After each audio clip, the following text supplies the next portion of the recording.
Le ton a monté de plusieurs crans. Écoutez, dans l'histoire moderne du Canada, il n'y a jamais eu des échanges directs où la direction politique du Canada, la classe politique canadienne, donne la réplique publiquement à un président américain.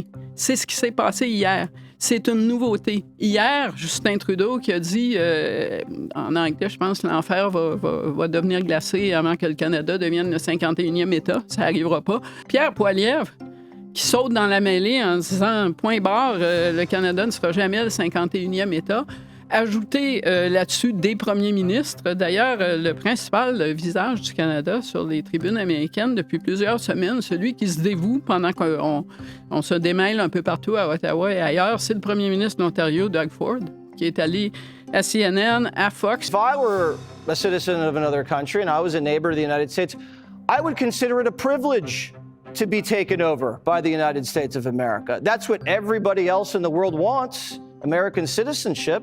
For some reason, that's repellent to you Canadians. And I find that personally offensive, Premier. Well, you know something, Jesse? We're proud Canadians, just like there's proud Americans. Et en gros, pour dire, écoutez, si M. Trump veut nous annexer, nous, on a aussi des projets, alors on va vous acheter l'Alaska, vous pouvez en prime nous donner le Minnesota. Mais ça, c'est inédit, là. Ces échanges-là, ceux que vous voyez, permis par les médias sociaux, on les a eus avec la Chine et avec l'Inde. Trouvez l'erreur. La Chine et l'Inde ne sont pas nos amis. Notre principal allié et notre principal partenaire commercial.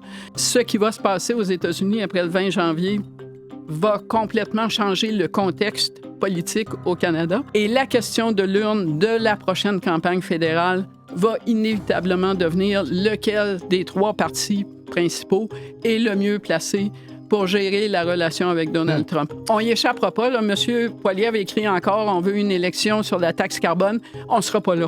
Le temps que l'élection fédérale arrive, on va être dans quelque chose dont les conséquences sont suffisamment sérieuses pour oblitérer toutes les autres questions. Et qui servira peut-être pas les conservateurs autant que les autres sujets sur lesquels ils voulaient insister. Là, en tout cas, à voir, là.